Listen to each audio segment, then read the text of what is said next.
Assalamualaikum warahmatullahi wabarakatuh. Rahayu, rahayu, rahayu. Salam santun, salam hormat, salam takdim kami Padepokan Lokajaya. Kita haturkan untuk seluruh spiritualis yang ada di Nusantara ini.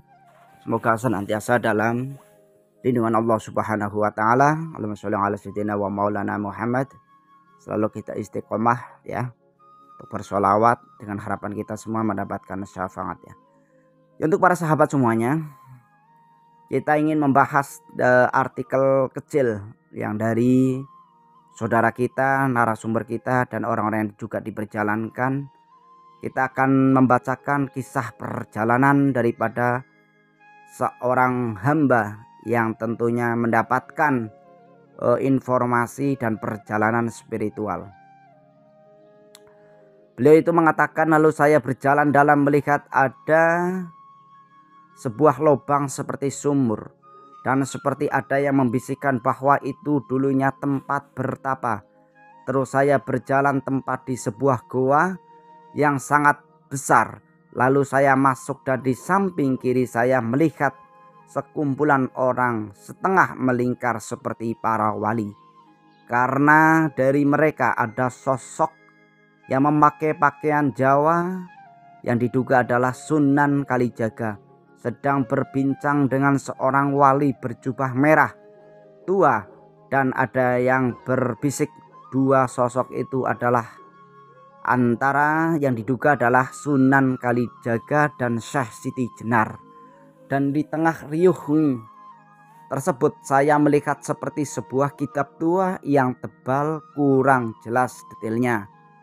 Ini perjalanan daripada kisah seseorang yang melihat dua sosok antara Kanjeng Sunan Kalijaga dan Syekh Siti Jenar. Lalu di ujung goa saya melihat ada cahaya putih terang. Lalu saya berjalan menuju cahaya itu dan saya terkejut, ternyata cahaya itu berasal dari pakaian yang dipakai sosok tinggi besar yang sedang duduk bersila. Dan saya coba lihat wajahnya, tetapi tidak bisa terlihat lebih jelas. Di depan beliau ada sebuah meja dari batu dan di atasnya ada sosok yang terbaring setengah telanjang, hanya memakai celana pendek hitam. Lalu saya didekatin ingin melihat sosok yang terbaring tersebut dan saya sangat kaget sekali. Ternyata sosok yang terbaring itu adalah sosok jasad saya. Saya itu spiritualnya ya, atau orang yang diperjalankan ini ya. Saya seperti sedang tertidur, lalu saya lihat sosok yang menjaga jasad saya. Saya sampai kepala ini mengadah ke atas karena saking besarnya sosok yang berbalut kain putih yang bersinar berkilauan menerangi gua tersebut. Tetapi saya tidak bisa melihat wajah sosok beliau. Saya tidak tahu siapa beliau dan apa hubungannya dengan jasad saya yang beliau jaga. Jadi dalam penglihatan beliau ini bahwasannya jasad yang dia lihat adalah jasadnya sendiri yang dijaga oleh, atau di dalam gua ini yang dijaga oleh sosok tinggi yang berkilau atau bercahaya ya. Masih banyak perjalanan spiritual ruh saya, kalau tidak salah dimulai sejak tahun 90-an. Tetapi semuanya nggak ada yang bisa membuka rahasia perjalanan spiritual saya. Bahkan sampai saat ini saya sudah sangat merasakan capek sekali karena keluarga kena imbasnya, juga karena mungkin belum terbukanya jati diri saya. Ujar daripada narasumber mengatakan seperti itu. Saya sudah berkeliling kemana-mana, gak ada yang bisa. Tetapi energi yang ada di tubuh saya semakin kuat, tapi tak bisa terbuka. Di awal saya nikah, saya mimpi didatangin Bapak Soekarno yang langsung masuk ke kamar tidur saya Beliau hanya tersenyum, tidak berkata apa-apa, lalu pergi lagi. Beliau memakai baju kebesarannya yang berwarna abu-abu lengkap dengan pecinya serta dengan tongkatnya tentunya. Ujar daripada narasumber mengatakan seperti itu. Dan di tahun kemarin waktu Pak Jokowi turun tahta, saya kembali didatangin lewat mimpi. Beliau dan makan bersama dengan saya. Ini Pak Jokowi makan bersama dengan narasumber ini ya. Beliau memakai baju kemeja putih dan tersenyum manis sambil makan bersama saya. Kata narasumber mengatakan seperti itu. Oh ya, lupa ya. Ini perkenalkan nama saya titik-titik ini dirahasiakan ya, suruh merahasiakan. Asal dari Bandung, ibu saya asal dari Sumedang, Jawa Barat, bapak saya asal dari Brebes, Jawa Tengah. Ini jadi Jawa Barat dan Jawa Tengah ini ya, Majapahit dan Pajajaran. Ini sangat luar biasa ini. Saya ingin meminta bantuan untuk pada Kang Surya. Mungkin Kang Surya bisa membantu, mungkin dengan terbukanya energi yang ada di dalam tubuh saya bisa menolong anak dan istri saya. Saya sudah sangat capek sekali, bahkan hampir putus asa. Ini harus sabar ya Kang ya. Harus sabar, terus dijalani. Yang penting dalam spiritual ini kita tidak, kalau beragama muslim atau beragama ya tidak bertentangan dengan agama dan negara, karena itu sangat berbahaya ya. Kalau kita bertentangan dengan agama tentunya kita ada konsekuensinya, apalagi dengan negara itu ya.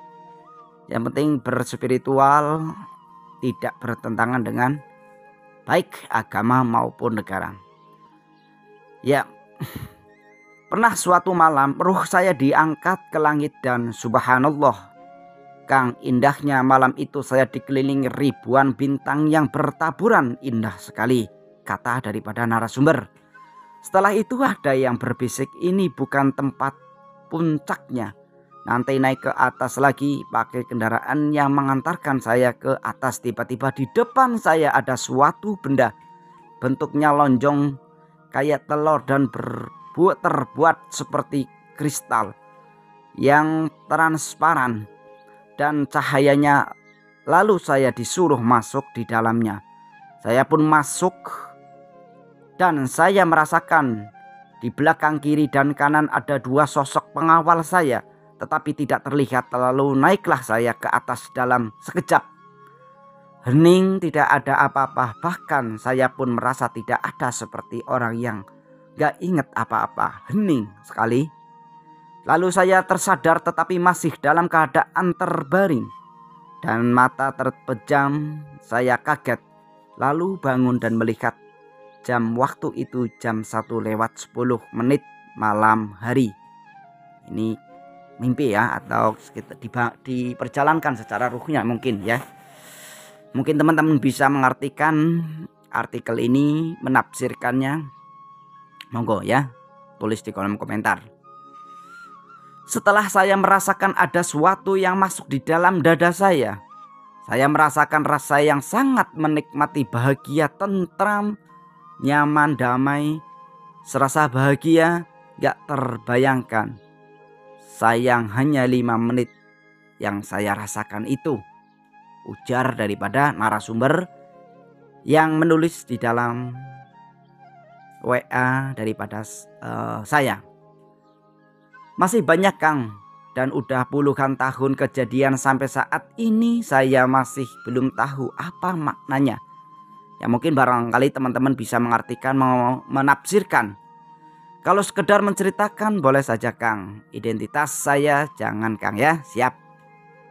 Jadi untuk nama tadi saya udah rahasiakan ya.